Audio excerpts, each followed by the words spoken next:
Before I start, I'd like to report that later today I'll be signing a bill funding the government operations for the next few months. Funding the government isn't a great achievement. It's a bare minimum of what we need to get done. But in these times, a bipartisan cooperation is worth recognition. So I want to thank Senators Schumer and McConnell and Speaker Pelosi for getting this done. And I want to thank a substantial bipartisan vote in the Senate for sending this bill to my desk today to avoid disruptions of government operations. And I want to urge Congress to use the time this bill provides to work toward a bipartisan agreement on a full-year funding bill that makes the needed investments in our economy and our people, from public health to education to national security. Now, for today's news. Every year, December brings the joys of the holiday season and gives us an opportunity to reflect on the year gone by and look ahead and begin to imagine the new year to come. This year, we can reflect on an extraordinary bit of progress. Our economy is markedly stronger than it was a year ago, and today, the incredible news that our unemployment rate has fallen to 4.2%. At this point in the year, we're looking at the sharpest one-year decline in unemployment ever. Simply put, America is back to work, and our jobs recovery is going very strong. Today's historic drop in unemployment rate includes dramatic improvements for workers who have often seen higher wages and higher levels of unemployment. They are receiving higher wages. And the rate of Black and Hispanic unemployment is also dropping sharply. But that's not just jobs that are up. Wages are up, especially for hardworking Americans, often ignored in the past and past recoveries. Workers in transportation and warehouses have seen their wages go up approximately 10% this year. Workers in hotels and restaurants have seen their wages go up 13% this year. And thanks to the American Rescue Plan, we've delivered significant tax cuts to families raising children. Tax cuts and raising wages for middle-class families mean that Americans, on average, have more in their pockets today than they did each month since we've been in office, than they did last year after accounting for inflation. Let me repeat that. Even after accounting for rising prices, the typical American family has more money in their pockets than they did last year. In fact, we're the only leading economy in the world where household income and the economy as a whole are stronger than they were before the pandemic. Applications for new small businesses are up 30% compared to before the pandemic. Thanks to the American Rescue Plan, we're cutting child poverty in America by more than 40%. And millions of children who spent last Christmas in poverty will not bear that burden this holiday season. Today's news means that unemployment rate has now fallen by more than 2 percentage points since I took office. That's the fastest decline in a single year on record. And it's about 3 times faster than any other president in their first year in office. The number of people claiming unemployment has fallen from 18 million when I took office to 2 million this week, another record drop. We've also learned today that in November, 235,000 jobs were created in the private sector. And when they went back and recalibrated, they found the last 2 months, they found that job growth over the prior 2 months, September and October, actually created 82,000 more jobs than had previously been reported, which means that we've averaged nearly 400,000 new jobs a month over the last 3 months, a solid pace. All told, in the first 10 full months of my administration, the economy has created 6 million jobs, a record for a new president. This is a significant improvement from when I took office in January, a sign that we're on the right track. Because of the extraordinary strides we've made, we can look forward to a brighter, happier new year ahead, in my view. But I also know that despite this progress, families are anxious. They're anxious about COVID. They're anxious about the cost of living, the economy more broadly. They're still uncertain. I want you to know I hear you. It's not enough to know that we're making progress. You need to see it and feel it in your own lives, around the kitchen table, in your checkbooks. And that's why every day my team and I are working to deliver consistent, determined, focused action to overcome the challenges we still face. Now, chief among those challenges is COVID-19. Yesterday, I laid out key actions we're going to take this winter to fight this virus, to protect one another, to protect our economy and our economic recovery. They include, number one, expanding our nationwide booster campaign with more outreach, more appointments, and more hours. I was thrilled to see that yesterday we had more vaccine shots administered than any day in the past 6 months. Number two, we're launching hundreds of new family vaccination clinics to make it easier for children, parents, the whole family to get vaccinated in one place, and new policies to keep children in school instead of quarantining them at home when someone in the class comes down with COVID, if they do. Thirdly, making free at-home tests more available than ever before by having them covered by our private health insurance plans. The availability of community health centers and other sites for the uninsured will be the alternative as well. So if you have insurance, it will cover these tests. And if you don't have insurance, we have facilities you can attend and get these tests. Increasing our surge response is the fourth thing, our surge response teams. They're made up of doctors and nurses and medical staff who go into communities with rising cases and provide the needed staff for overrun hospitals, for their emergency rooms, their intensive care units, to get help to them as they need it. And we're about tripling the number of those surge teams. Fifth, we're accelerating our efforts to vaccinate the rest of the world and strengthening international travel rules for people coming into the United States. This is a plan all Americans can rally behind, in my view. We're also addressing another concern for families, prices. Just about every country is grappling with high prices right now as they fight the pandemic. And as the world economy continues to come back to life, the more price pressures are going to ease as things begin to move. But we're not sitting around waiting. In the meantime, I've used every tool available to address price increases, and it's beginning to work. Take gasoline and gas prices. Last week, I announced the largest ever release from the United States Strategic Petroleum Reserve to increase the supply of oil and help bring down prices.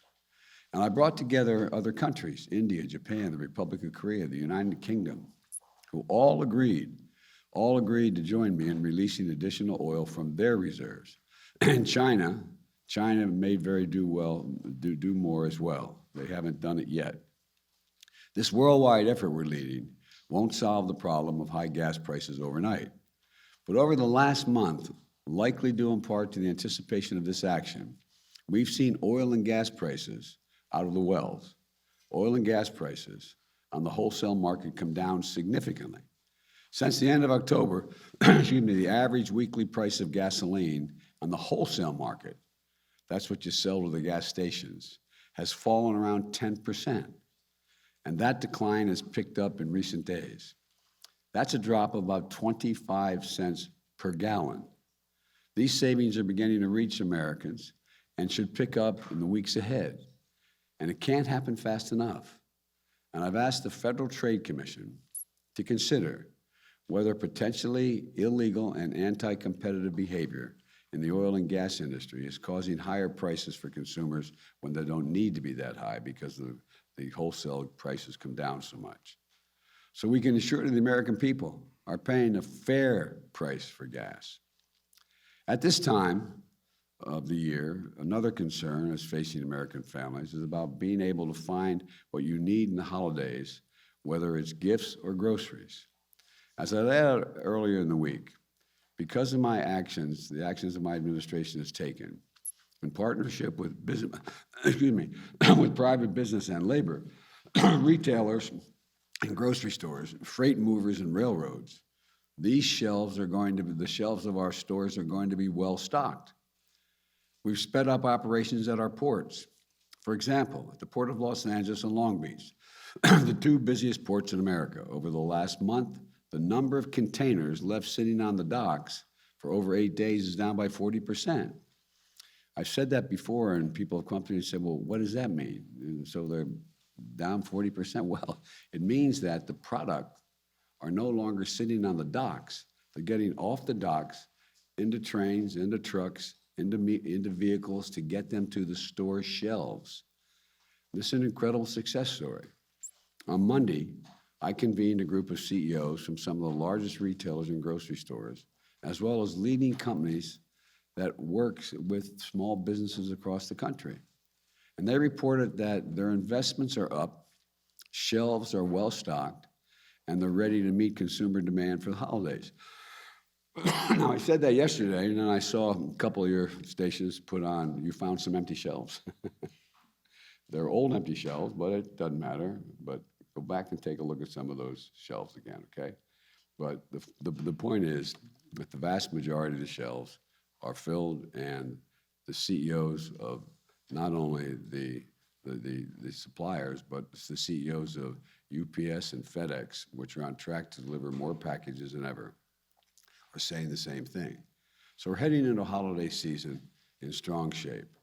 Again, this is about a concerted, focused action. We averted this potential crisis by figuring out what needed to be fixed, and then we brought together the people who have the capacity to fix it, or at least alleviate it. Now it's time to build on the success we had this year on jobs, wages, creation of more small business, and fixing challenges in the economy. We need to cut costs further for families. That's what my Build Back Better plan does. It's still being considered in Congress. It will lower the out-of-pocket cost for child care, elder care, housing, college, health care, and prescription drugs. In fact, a new independent analysis released this week showed that my plan would mean $7,400 in tax cuts and savings for the typical family of four with two children. 17 Nobel Prize winners in economics have written a letter to me affirming that this bill would reduce long-term inflationary pressures in the economy. And two of the leading rating agencies, not liberal think tanks, two of the leading rating agencies on Wall Street confirmed this month that my plan will not add to inflationary pressures. What I've always proposed, and I'm proposing now, is have a way of lower some of the most difficult costs. And what are they? The difficult costs families pay every month by asking corporations and the wealthiest Americans, including, for example, the 55 corporations that paid zero in federal income tax last year, despite generating $40 billion in profits, and I'm happy they're profitable, to begin to pay their fair share. For example, just requiring corporations to pay a minimum 15% in taxes raises enough revenue to pay for lowering the cost of child care for 90% of families and provides universal preschool for all 3 and 4-year-olds in America. Now, what's better for those corporations? Is it better for them having child care so parents can come back to work today and they have a better educated workforce in the future? Or keep not paying any tax? Once again, no one making less than $400,000 a year will pay a penny more in federal taxes. My Build Back Better plan is fiscally responsible. It's the first major piece of legislation in more than a decade that's not only fully paid for, but will generate more than $100 billion in deficit reduction this decade. It fully covers the cost of its investments by making the largest corporations, the richest Americans, pay a little more in taxes. I think that's a trade-off that's worth making. And by the way, those very businesses are going to do better having a better educated and more available workforce.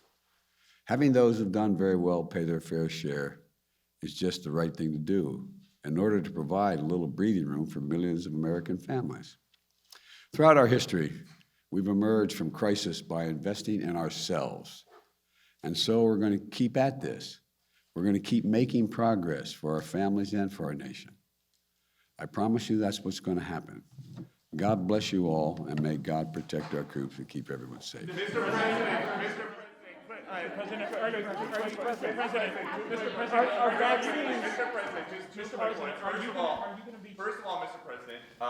your voice sounds a little different. Are you okay? I'm okay. I have a test every day to see a COVID test. They check me for all the strands. What I have is a 1.5-year-old grandson who had a cold, who likes to kiss his pop.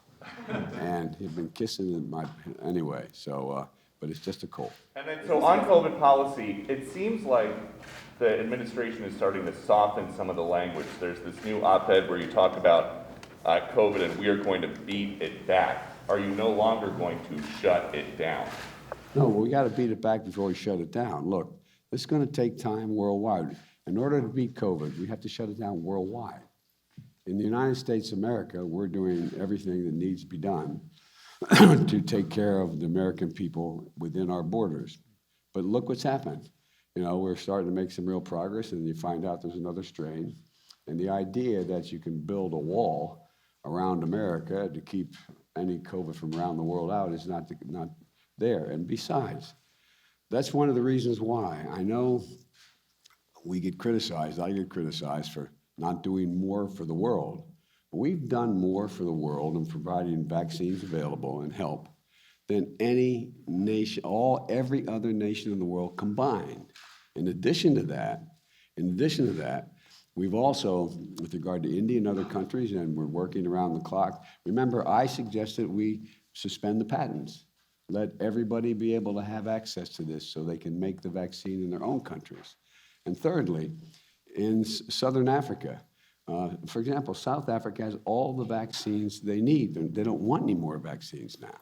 One of the things I'm considering is how can we help them deal with the issue of as I said to you before, when the biggest challenge we had in the beginning of this administration, in my view, was not getting the vaccines produced, although that was not easy. And I've got to give, President Trump early on went out and got them to do the research to try to get the right vaccines. But logistically, getting the vaccine from a container that gets delivered to you, to a hospital, to a state, and getting it in someone's arms, that's a very, very difficult thing.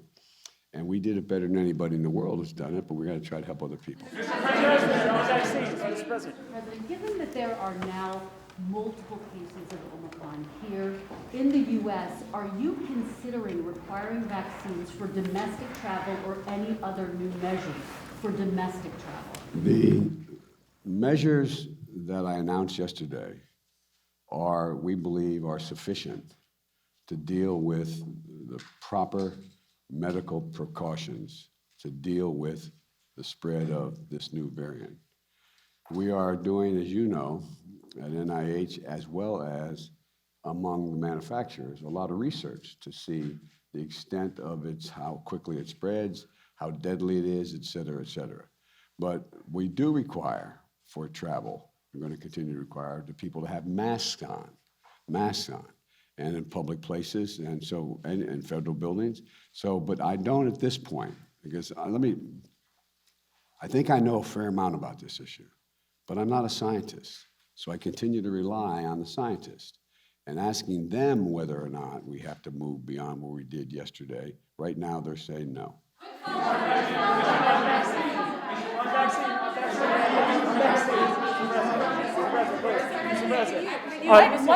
What is happening in Ukraine, and what on the border between Ukraine and Russia, and what are you going to do about it? I have been in constant contact with our allies in Europe, with the Ukrainians. My Secretary of State and National Security Advisor have been engaged extensively. And what I am doing is putting together what I believe will be the most comprehensive and meaningful set of initiatives to make it very, very difficult for Mr. Putin to go ahead and do what people are worried he may do. But that's in play right now. Vaccine mandates. Are vaccine mandates holding